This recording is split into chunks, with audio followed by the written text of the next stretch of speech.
ডাঙৰ খবৰ, শান্তনু মহন্ত গ্ৰেপ্তাৰ। হয়, অৱশেষত শান্তনু মহন্ত গ্ৰেপ্তাৰ। এয়াৰপৰ্টত এইবোৰ চক দৃশ্য, কেনেকৈ এয়াৰপৰ্টত পুলিচে আচলতে ঘেৰি থৈছে আৰু এইজনে সেইজন শ্যামকানু মহন্ত যিজনক এতিয়া অভিযোগ আহি আছে যে যিজনৰ ওপৰত অসমৰ ৰাইজে অভিযোগ কৰিছে যে আমাৰ মৰমৰ শিল্পীজনক ছিংগাপুৰলৈ নি এখেতেই শেষ কৰি পেলালে। এওঁ আচলতে ব্লেকমেইলিঙৰ দৰে কথা কিছুমান কৈ জুবিন গাৰ্গৰ মন নথকা স্বত্বেও ছিংগাপুৰলৈ লৈ গৈছিল আৰু ছিংগাপুৰত নি তেখেতক এনেকৈ এৰি দিছিল। যিজন মানুহ অসুস্থ আছিল সেই মানুহজনক যেনেকৈ কেয়াৰ ল'ব লাগে, সাৱধানতা ল'ব লাগে, সেই সাৱধানতা নোলোৱাৰ কাৰণে আজি জুবিন গাৰ্গ আমাৰ মাজৰ পৰা হেৰাই গ'ল। কাৰণ আপোনালোকে গম পায় যে ছিংগাপুৰত নৰ্থ ইষ্ট ফেষ্টিভেল নামৰ এটা অনুষ্ঠান পাতিছিল আৰু তালৈ জুবিন গাৰ্গক মাতিছিল। এফালৰ পৰা এটা বিবৃতিত ক'লে যে শ্যামকানু মহন্তই মই জুবিন গাৰ্গক লগ ধৰা নাছিলো। জুবিন গাৰ্গে নিজেই উপজাচি মোক কৈছিল যে মই ইচ্ছা কৰোঁ ছিংগাপুৰলৈ যাবলৈ আৰু ছিংগাপুৰ ফুৰিবলৈ, গতিকে মই আহা তেনেহ'লে এনেধৰণে কৈছিলোঁ।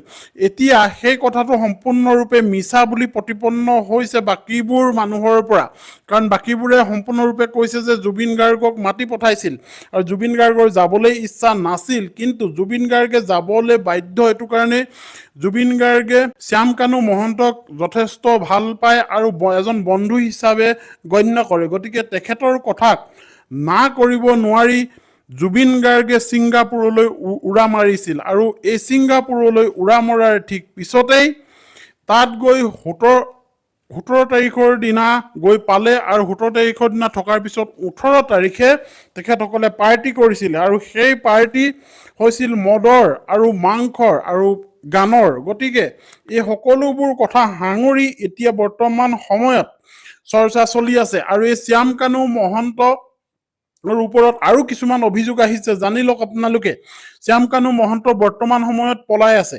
সেই নৰ্থ ইষ্ট ফেষ্টিভেললৈ অসমৰ পৰা যোৱা বহু লোকক তেওঁ ফ্লাইটৰ টিকট কাটি দিয়া নাই, এনেকুৱা কথাও আচলতে এতিয়া আলোচনাৰ বিষয় হৈ পৰিছে। যিখিনি মানুহ আহিব পৰা নাই, নিজৰ পকেটতো পইচা নাই।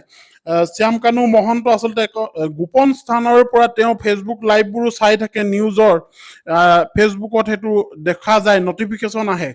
গতিকে সেই শ্যামকানু মহন্ত সেইজন যিজনে অসমৰ সংস্কৃতিৰ নামত লাখ লাখ টকা এনেকে কৰি দালালি কৰি খাই আছে আৰু আমাৰ মৰমৰ শিল্পীজনক এনেকৈ আমি হেৰুৱাবলগীয়া হ'ল। তেওঁ যদি ছিংগাপুৰলৈ মৰমৰ শিল্পী জুবিন গাৰ্গক যদি মাতি নিনিলে হয়, তাত সাগৰত সাঁতুৰিবলৈ এৰি নিদিলে হয়, ভালকৈ তত্বাৱধান যদি ল'লে হয়, তেতিয়া আজি জুবিন গাৰ্গ আমাৰ মাজত থাকিল হয়। কিন্তু অতিকে দুখৰ বিষয়, এই শ্যামকানু মহন্তৰ কাৰণেই আজি অসমে জুবিন গাৰ্গৰ দৰে এজন মহান শিল্পীক হেৰুৱাবলগীয়া হ'ল। গতিকে এই শ্যামকানু মহন্তই যাতে উচিত শাস্তি পায়, এইটোৱে ৰাইজে এতিয়া বিচাৰিছে। গতিকে ৰাইজে বিচাৰিছে যে শ্যামকানু মহন্ত গ্ৰেপ্তাৰ হ'ল বা শ্যামকানু মহন্ত অৱশেষত গ্ৰেপ্তাৰ হ'ল, এনেকুৱা ধৰণৰ এটা যদি খবৰ আহে তেনেহ'লে সকলো ৰাইজ আচলতে খুব সুখী হ'ব আৰু উচিত বিচাৰ হ'ব বুলি অসমৰ ৰাইজে আশা কৰে। গতিকে আমিও আশা কৰিম যে শ্যামকানু মহন্তই এখন প্লেনত আহিব বুলি কৈছে,